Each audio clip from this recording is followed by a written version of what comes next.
Hey everybody, Dr. G here. I'm a clinical and forensic psychologist as well as a body language expert, and today we're going to be analyzing the behavior and body language of Prince Andrew. Before we get started, a couple of quick things. One, I wanted to make sure you know this is not a psychological evaluation of any kind. These are just my opinions. In addition to that, I do want to remind you to like and subscribe if you want to see more content just like this. All right, let's go. Prince Andrew recently gave up his title as Duke of York, and there's been renewed interest in his relationship with Virginia Giuffre as well as Jeffrey Epstein. What we're going to be analyzing today is the 2019 BBC interview that began his public downfall. All right, let's just jump right in. And actually, it's a very good opportunity, and I'm delighted to be able to see you today.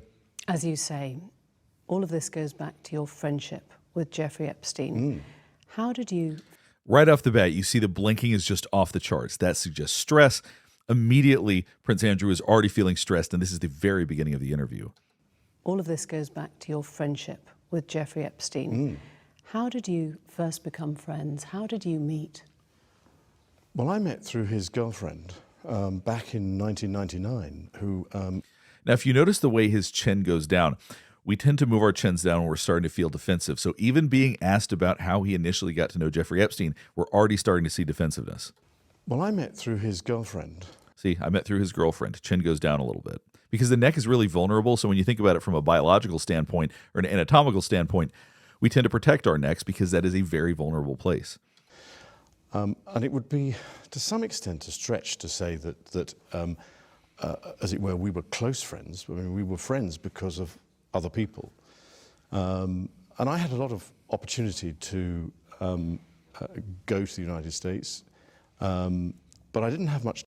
So you can already hear lots of ums and ahs. You see this look on his brow. He's trying to appear like he's thinking deeply. The blink rate's off the charts. I think that this interview was starting off much harder than he expected. I think that Prince Andrew thought that it would be a breeze, that he could speak about this easily, and I think he's finding this much more stressful than he anticipated.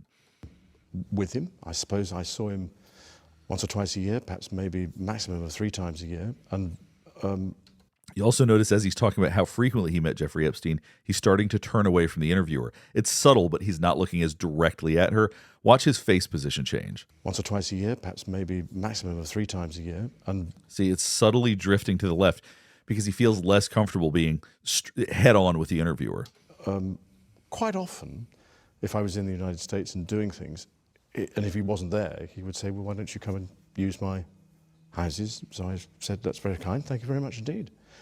But it would be a considerable stretch to say that he was a very, very close friend. But he had the most extraordinary ability to bring It seems like Prince Andrew has a hard time not talking, which may suggest that he's somewhat impulsive, because there are times where he could stop speaking. He doesn't have to keep giving these details, but he's trying to make a better story, and he just won't stop talking. So rather than just giving a concise answer, he just keeps going on and on and on. And that's the bit that I remember, is going to the dinner parties where you would meet academics, politicians, people from the United Nations. I mean, it was a cosmopolitan group of what I would describe as US eminence. But was that his appeal then? Was that what you... Because you were perceived... Now he said, yeah, and then shook his head like this. Now sometimes we do that for emphasis, but not in this situation, because typically when we say yes or no, we either shake our head or we nod. That's automatic for us, and we do it at the same time that we're saying yes or no. This is weird. Watch this right here. Eminence. But was that his appeal then? Was that what you... Because you... Yeah, and then shakes his head like that. That is extremely unusual. To me, that's saying that is really not his appeal. You were perceived by the public as being the party prince. Was that something you shared? I think that's also a bit of a stretch. Now, interestingly, I don't think he minds being known as the party prince. You see his chin goes up. There's a sense of pride that comes with that. We tend to put our chins up when we're feeling prideful, so watch this. Because you were perceived by the public as being the party prince. Was that something you shared? Think that... See that look up, the chin up?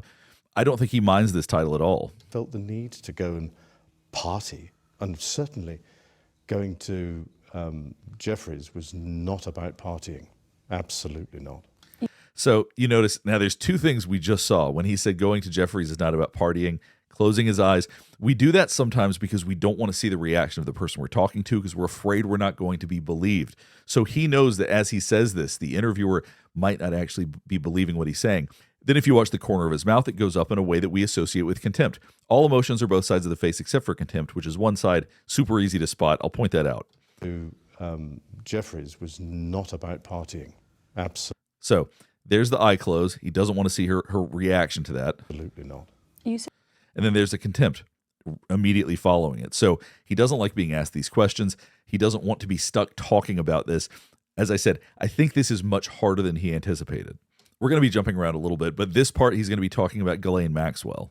He was the, as it were, plus one to some extent in that aspect. Am I right in thinking you threw a birthday party for Epstein's girlfriend, Ghislaine Maxwell, at Sandringham?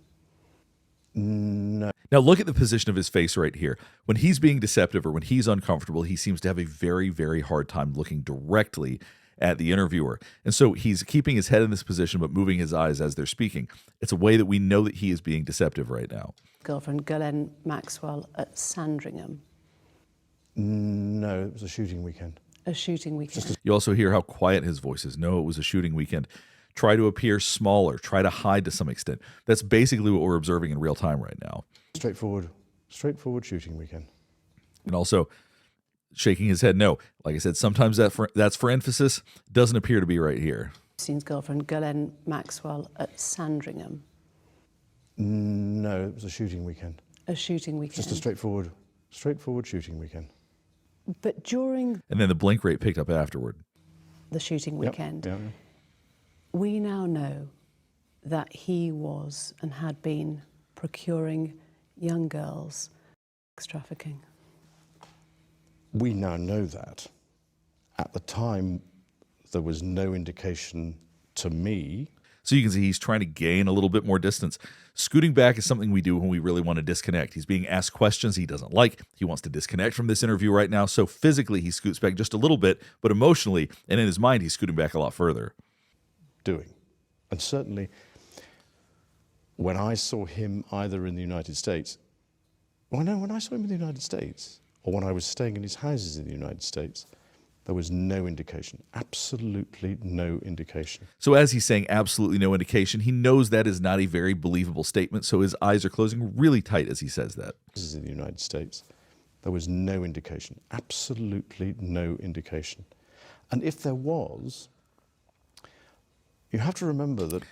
And immediately he disagrees with himself because he might be realizing this is not a believable lie. So he says there's absolutely no indication and immediately abandons that. Then you hear a really heavy swallow. So there is a lot of nerves coming into this right now. He's feeling very anxious as he talks about this. Indication. And if there was, you have to remember that at the time, All right. Look at his hands right here. Right now, he's doing what we call steepling. We do this when we're an expert at something. We do this when we try to convince people of something. So right now, as he's doing this steepling, he's going, you have to believe what I'm telling you. Believe everything I'm saying. That's essentially what we're doing when we make this hand gesture. I was patron of the NSPCC's Full Stop campaign, so I was close See, he's talking about the fact that he is knowledgeable. That's why he's doing the steepling right now.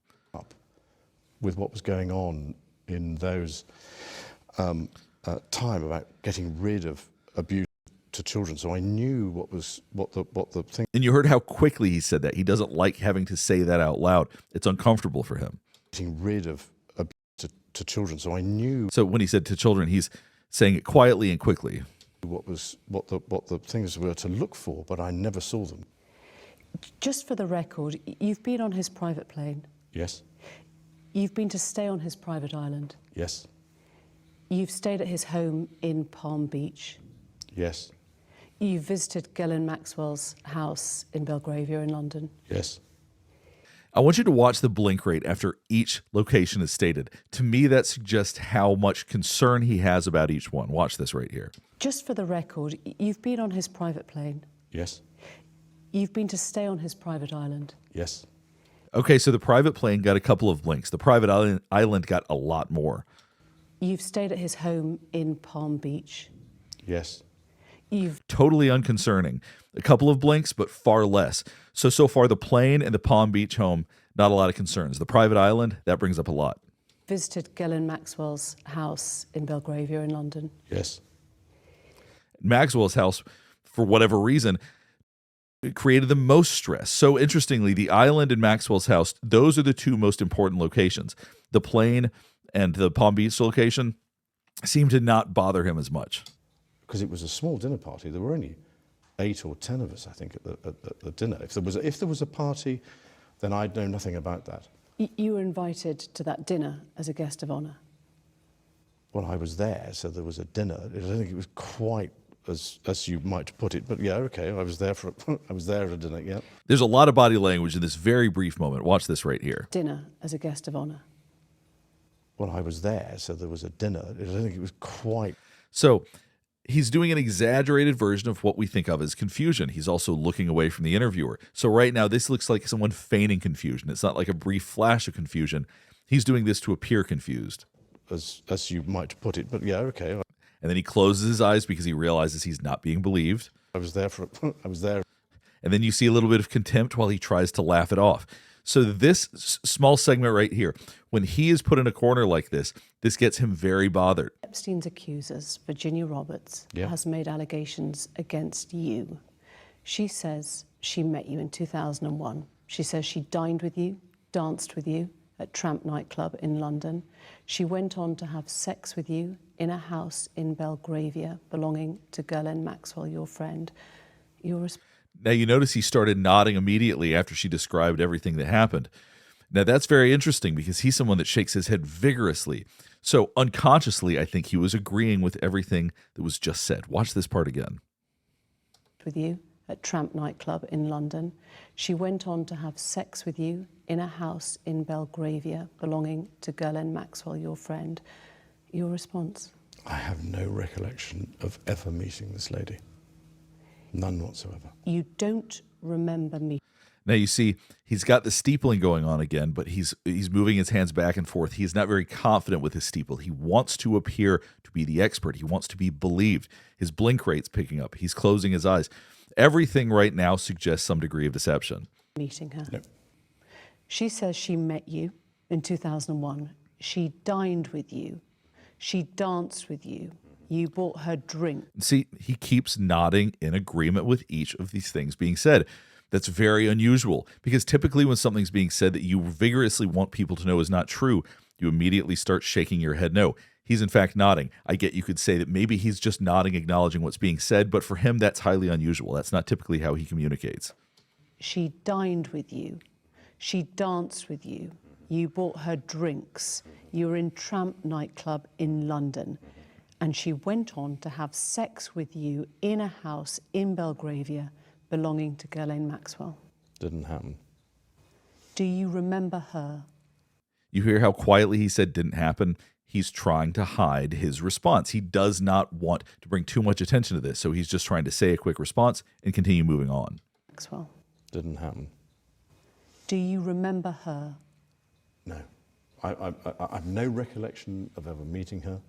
I'm almost, in fact, I'm convinced that I was never in Tramps with her. There are a number of things that are wrong with that story. One of which is that I don't know where the bar is in Tramps. I don't drink. He picks the strangest details to disagree with. He's just legendary in terms of what an odd liar he is. In Tramps. I don't drink. I don't think I've ever bought a drink in Tramp whenever I was there. Do you remember dancing at Tramp? No. That couldn't have happened because the date that is being suggested, I was at home with the children. See, once again, he's speaking very quietly. He's got his chin tucked in. This is a very, very defensive posture. You know that you were at home with the children. Was it a memorable night? On that particular day that we now understand is the date, which is the 10th of March, I was at home.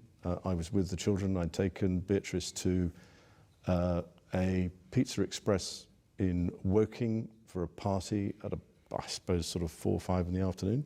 Going to Pizza Express in Woking is an unusual thing for me to do.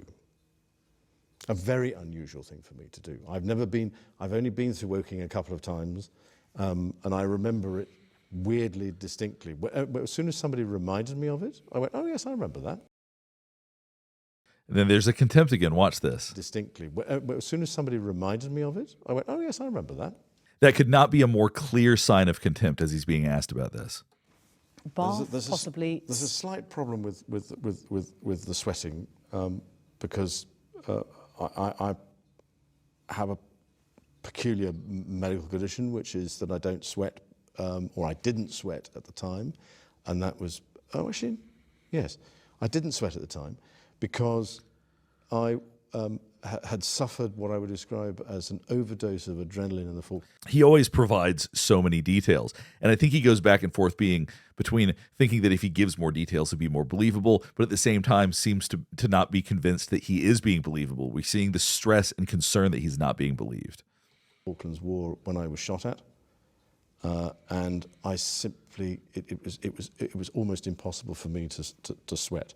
And it's only because I have done a Watch his hand right here as he's saying this. War when I was shot at, and I simply it was almost impossible. He's bracing his thumb. He knows how ridiculous this sounds. On some level, he knows that this is not going to be believed, but he's saying it now. He's bracing himself as he's getting through this. Possible for me to sweat, and it's only because I have done a number of things in the recent past that I'm starting to be able to do that again. So I'm afraid to say that. So I think that Prince Andrew understands how ridiculous this is as he's saying this out loud right now. I imagine he practiced this in his mind, or practiced this out loud maybe before this interview, because he knew a lot of the details were. So I'm sure he'd already thought of this. But now that he's saying it out loud, he's trying to get through it. But it's difficult. I think he knows how ridiculous this is. In the recent past, that I'm starting to be able to do that again. So do that again, rather than that I'm able to sweat again, because he knows how silly that would sound. I'm afraid to say that there's a medical condition that says that I didn't do it, so therefore. Because she was very specific. She described the dance that you had together in Tramp. She described meeting you. She was a 17-year-old girl meeting a senior member of the royal family.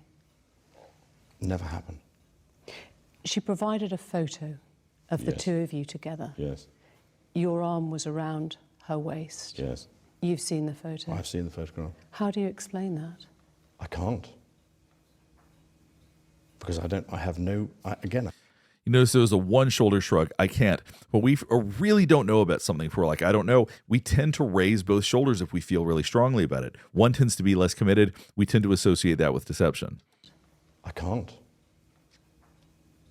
Because I have absolutely no memory of that photograph ever being taken. I don't remember that photograph ever being taken. But it's possible that it was you with your arm around That's her me, but whether that's my hand or whether that's the position, I have simply no recollection of a photograph ever being taken.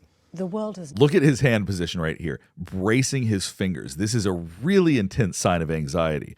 Because when we're doing this, we're gripping our hands like that. It's like just trying to get through what's being said and to not appear anxious. Obviously, this does suggest that he's feeling anxious, but he's trying his best not to show it.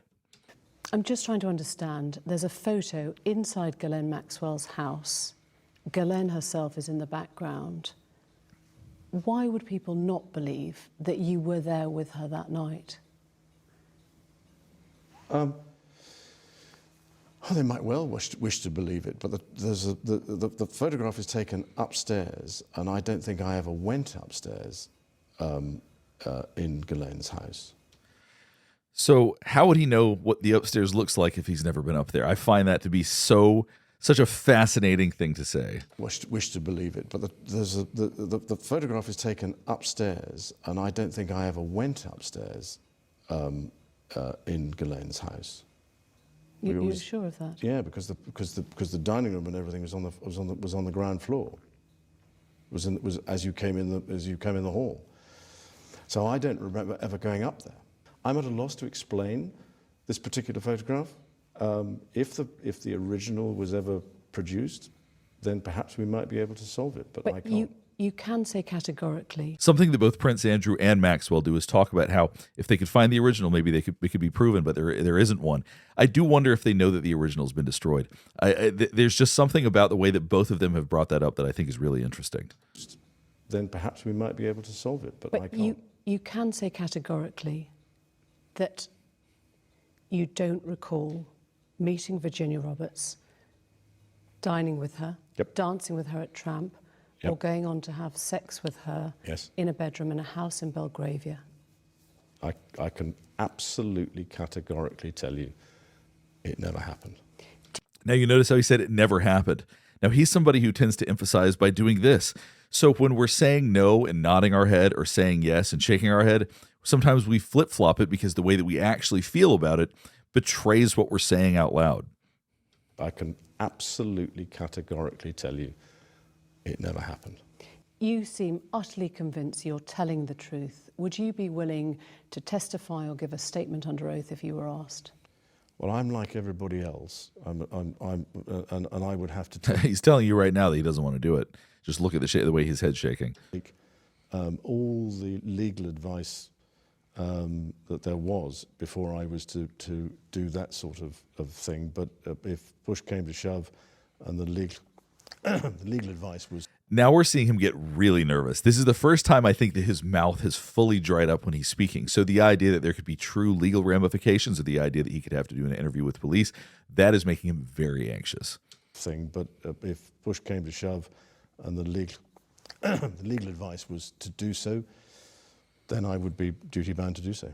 What was your response on hearing that he'd died? Shock. Some people think It's interesting that he said shock because there was no feeling behind that. Typically when we say shock, our eyebrows go up a little bit because when we're surprised, that's just our immediate emotional response. So there was no feeling behind that when he said it. What was your response on hearing that he'd died? Shock. Some people think that he didn't take his own life. Well, there again, I'm not one to be able to answer that question. So there's discomfort but relief here. So he's uncomfortable talking about this because you hear the uncomfortable laughter, but you heard a sigh of relief. I think there is relief that Jeffrey Epstein is dead. I'm not one to be able to answer that question. I believe that centers around something to do with a bone in his neck, as to whether or not... So what's so interesting now is the way he's talking, because when he's trying to cover up something, when he's being deceptive, he talks too much. He has done this repeatedly. He just won't stop talking. So I think that he has feelings or thoughts around this that he's not saying because he's continuing to provide these details that are completely irrelevant to what was asked. I believe that centers around something to do with a bone in his neck, as to whether or not that bone breaks or something. All right, we'll go ahead and wrap things up here. Hopefully this is helping you better understand some of the behavior and body language that ultimately led to where Prince Andrew is now, having lost his title as Duke of York. If you have any other thoughts about this, or if there's anything else you want me to analyze, please let me know in the comments below. Last thing before we get finished up is I do want to remind you to like and subscribe if you want to see more content just like this. All right, thanks for watching.